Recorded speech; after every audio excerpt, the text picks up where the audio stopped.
This week's Drawing Brothers and Sisters is the lovely Lauren Cohen, who plays Maggie Green.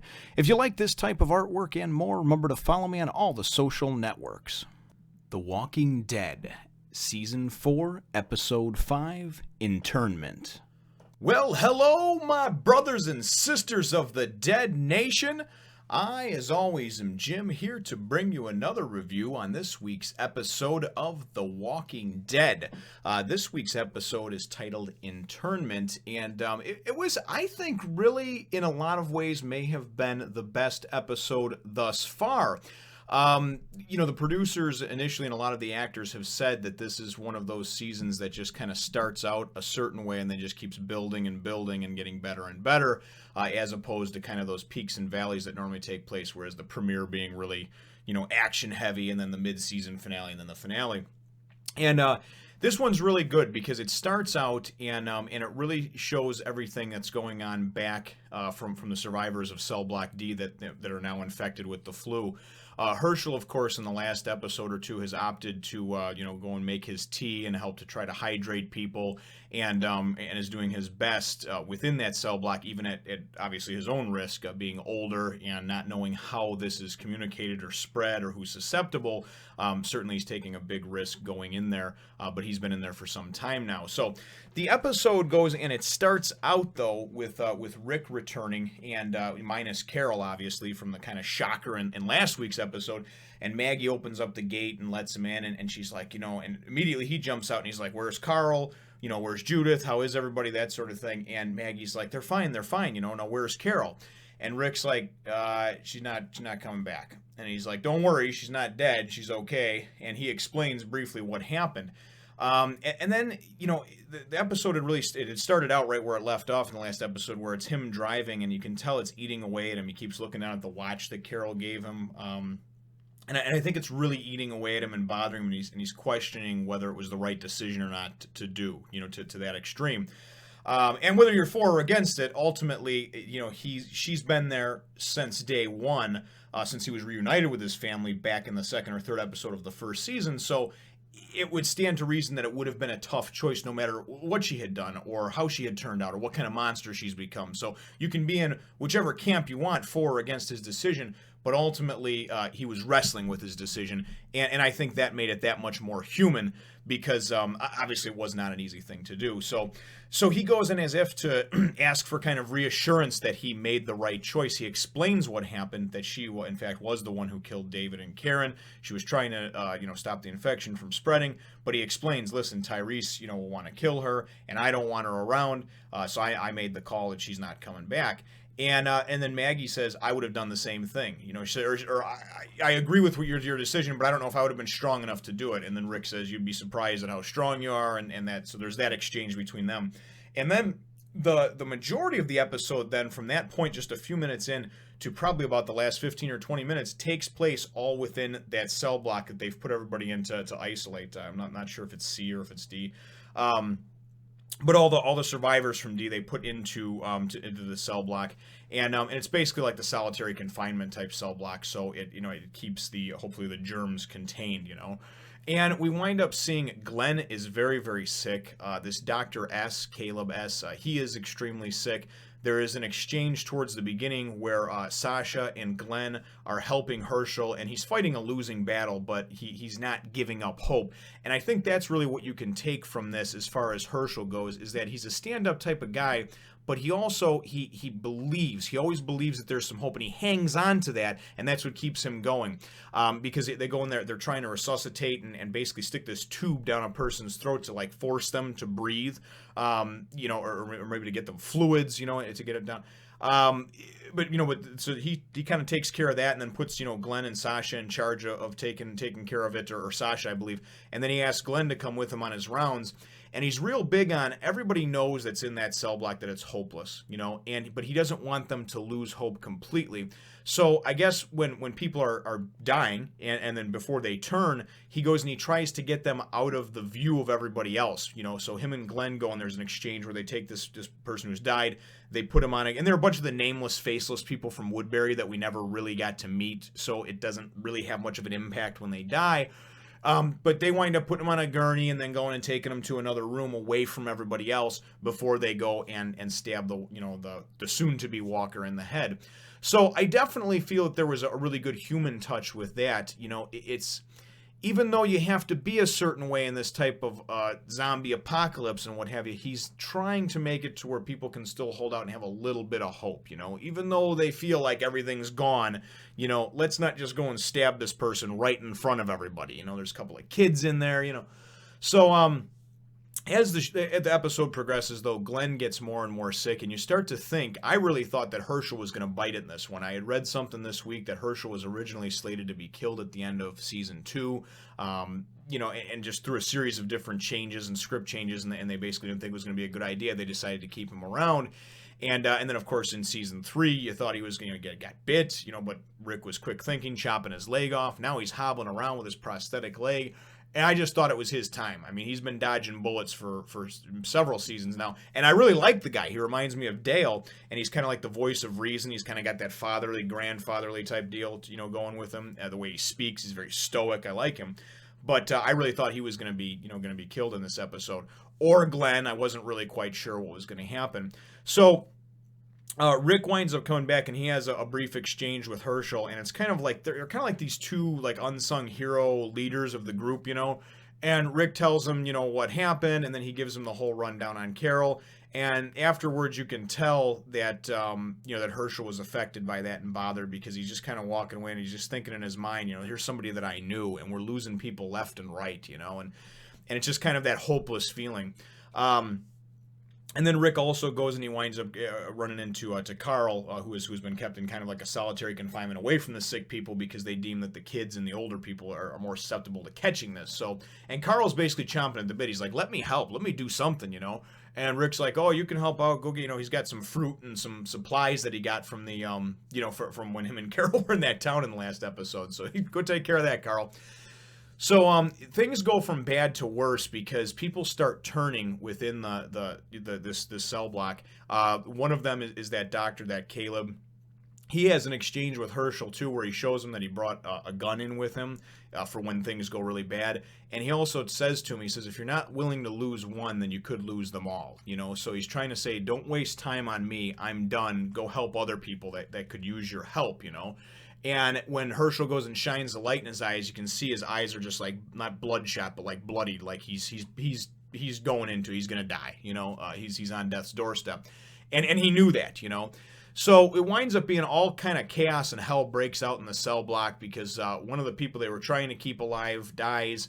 There was another character that basically locked himself back in his cell because his brother, I think it was, he said he was sleeping, but he really knew that he had died. He just didn't want to let go of him, And all hell winds up breaking loose. A walker winds up going and kind of falling onto Hershel. And I'm thinking, oh man, he's going to get bit, And as that's happening, another woman comes out of her cell and comes to help, pulls this walker off. She's getting bit. The guy comes out of the cell that was in there with, with his brother or what have you, and he's got a gun, right? And he's going and as he's going to line up and take a shot to go and help him out, his brother, who's zombified, comes out and bites into his arm. And again, these are all nameless people that we don't know who the hell they are, so their deaths don't really have much of a weight or an impact on us. However, all hell breaks loose, and you're thinking, there's no way Hershel's going to be able to get out of this. I mean, there's just walkers everywhere, right? There's people turning or biting and turning. And it really is. It's pretty intense, and it was very, very cool the way everything was done, I think, anyway. So Maggie was outside, and Maggie was outside, and she's cutting pieces of timber, logs that they have, I guess, and like 4, 5, 6 foot things, and actually bracing them up against the fence. This is kind of a quick portion that it goes outside, because the walkers are building up again on the fence, and this has just been my feeling from day one, is that shit's going to come down sooner or later. We saw in some of the season 4 promos, the fence ripped open, and just, that the prison's not the end game for them, that's coming to an end, right? So she's trying to brace these things up there, Rick is helping out, and and Rick goes and sends her to go and check on what's going on, because they hear the gunshot from when that guy, the nameless, faceless guy, whatever his name was trying to help and save Hershel, and he got bit on the arm by his brother. As he fell down, he fired a shot or two. So Maggie goes, in the next few minutes, there's her trying to feverishly break through the glass to get into and help out the place. Hershel winds up going and making it back to that Caleb's cell or whatever, the doctor, Dr. S they call him, and he's now a zombie, and he kind of comes at him through the bars. Hershel's able to stab him in the head and then go and get into that cell and load this gun that he's got, this like antique shotgun or whatever it looked like. That little girl Lizzie, one of the two girls that her father died in the first or the second episode, when Cell Block D got overrun and everything like that by the zombies from inside, Lizzie her name is. She goes and she lures this one out, the one that Glenn was in there trying to go and help to resuscitate the guy and keep him breathing or whatever. He had one of those bags on, and I think it was like a fluid bag, to keep him hydrated.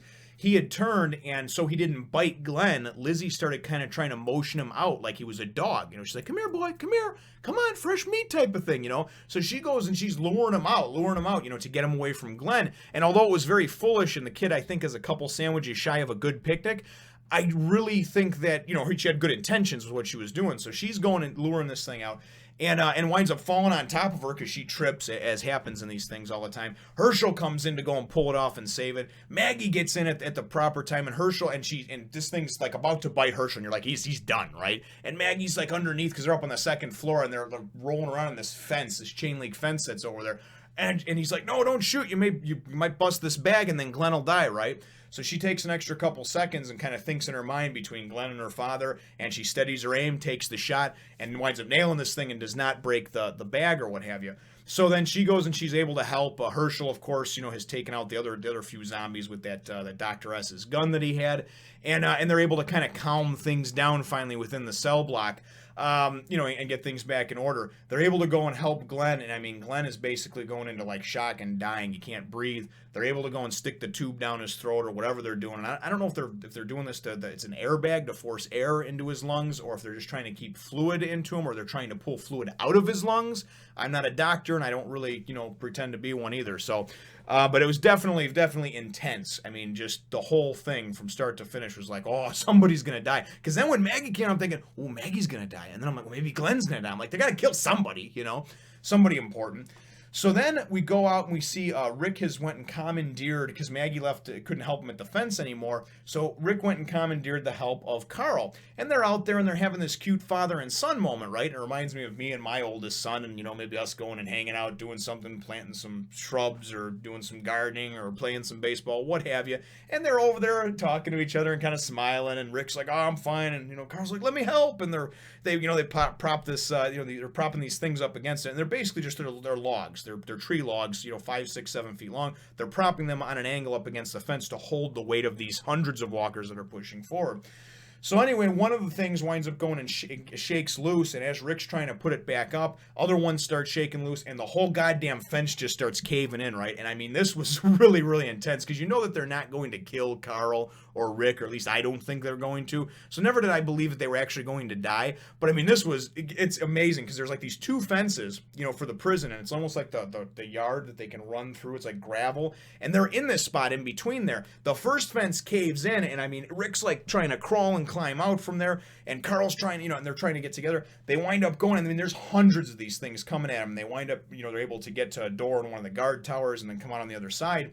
They're trying to think of what to do, and Rick's like, maybe I can back the bus up to the fence. I don't know if I can, this and that. So then they go over to their handy-dandy Acme crate. It looks like something out of the Looney Tunes type thing. It's got, it's got assault rifles and sniper rifles, baseball bats, whatever they need in there. Weapons they've collected to fight the impending zombies that are always attacking.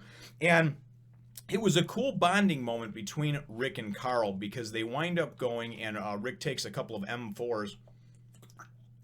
Excuse me, I'm getting a little parched over there. I think everybody in my family's starting to get sick, and it's probably coming my way. I'll get a little dry. So they wind up going and grabbing from this crate a couple of, it looks like M4s, assault rifles, and Rick's kind of giving Carl the rundown on how to go and, how to, lock it into place, and this is what you do with the clip, and this is what you pull back on the slide pin, and, make your shots count, blah, blah, blah, and you're like, what the fuck, are you serious? They're going to try to take these things out? Well, as they come and start flooding through the corner of that next portion of the fence that they're getting through, because again, the weight of them just they're able to push through, and these things are ferocious and terrifying, and it really reminded me of something out of like a George Romero's Dawn of the Dead, Night of the Living Dead type deal, because instead of just like mindless, like, these fuckers look like they got a purpose, like they've been out there for a while pushing on the fence, they want to get in, So we see this really cool bonding moment, and it's almost like terrifying to Rick, because he realizes that Carl, he pulls the trigger very easily, right? And he's very good, and he's realizing that his son is never going to just be a normal kid, and that basically he's got the makings of a cold-hardened killer because he has to be that way, and that's the way that he's seen now for the last couple of years. You know, the things that he's seen. And there was an exchange earlier too where he was talking to Hershel about how it's never going to be the same again, or maybe he says that later, I don't know. But the point is that things aren't ever going to be the same again, you know. Well, him and Carl wind up going and single-handedly mowing down like this 200 or 300 zombie herd, you know, and it's a bunch of great shots that they do and everything, and then they are able to take them out. And then as the episode wraps up, it's kind of neat because Daryl and Michonne and Tyrese and Bob, they make it back at the last few minutes of the episode with the medicine. And of course, we know that there's going to eventually be a Daryl and Rick showdown, or at least something, because, you know, I think Daryl still wanted to stick it in Carol. You know, but that's a story for another time because none of that winds up happening. But anyway, they wind up kind of, you know, getting the medicine, and they start going and kind of stabilizing Glenn. Sasha, who had wound up passing out earlier in the episode, and we thought maybe was dead. Hershel came and revived her, and she just passed out, fallen and hit her head type thing. It looks like she may be okay. Looks like they just got there in time with the medicine, you know. And then it's like the next day, and everything is all tidied up, and it's basically just like, okay, well, whatever, you know, Rick and Carl took out some zombies, and Carl comes out, and he's like, oh, why didn't you wake me up? And he's got the signature cowboy, you know, sheriff's hat, and he's like, oh, I figured I'd let you sleep in, you know, killed all those zombies last night, right? It's probably what he's thinking. So anyway, he's like, I got to go off and talk to Daryl, and he's like, you got to do that now? And he goes, no, I don't got to do it now. And he decides to be a father instead. And plus, I think he's kind of trying to avoid the whole thing because he doesn't want to have to explain to Daryl, like, hey, listen, man, I know that, you know, back in season 1, I locked your brother, you know, I handcuffed him to a roof. He cut his own hand off, eventually became our enemy. Then he was our friend, and then he died. Well, you know, the girl that you got close with and that you wanted to bang, or maybe the motherly type, whatever Carol was to Daryl, he's going to have to eventually come to grips with and tell him, hey, listen, I exiled her, you know. So all in all, it was a very good episode, and it winds up ending off on just like a really, really cool thing. It zooms out, it pans out, right? You know, shows the prison and whatnot, and then you go and you hear this music kind of creeping up, and who do you see standing there? But the governor, right? You can see him, you just see like a silhouette of the back of him, and at the last second or two, he kind of turns his head a little bit, and you can see that goddamn eye patch. So we all knew he was coming back at some point or another. I think personally that maybe he was doing something or had some kind of inside plan to wind up, you know, getting these things to keep attacking the fences. However he was doing, I don't know. I could be wrong, but the shit's going to definitely hit the fan in the next episode or two. So all in all, a very, very good episode. Some kind of bonding things between, you know, father and son with the Grimes boys over there. And really just, like I said, a very, very fun, very, you know, kind of gripping, edge of your seat episode, because all episode I was like, who are they going to kill, you know? And it was a bunch of no-name people in this one, but we got a few episodes until the mid-season finale, so things are definitely going to heat up over here in the coming weeks. So all in all, my episode question is, do you think that, you know, as far as the whole thing between Carl and Rick, do you think that it was right? I know Rick had no other choice, but do you think it was right, Rick going, and what do you think about the whole exchange with Rick and, you know, Carl kind of bonding and taking out a herd of zombies? You know what I mean? Do you think this is an evolution for Carl? This is the next step? This is Rick finally saying, hey, dude, we're going to need your help because you're a good shot, you know, even though you're my kid. Weigh in and answer that question, brothers and sisters, in the comments down below. Feel free to hit the thumbs up, the like button if you should think that I deserve it, and subscribe if you haven't done so already. We'll look forward to catching you in the next one, nation. As always, thank you for watching, brothers and sisters, for watching, liking, sharing, subscribing, commenting, and just spreading the word of the nation.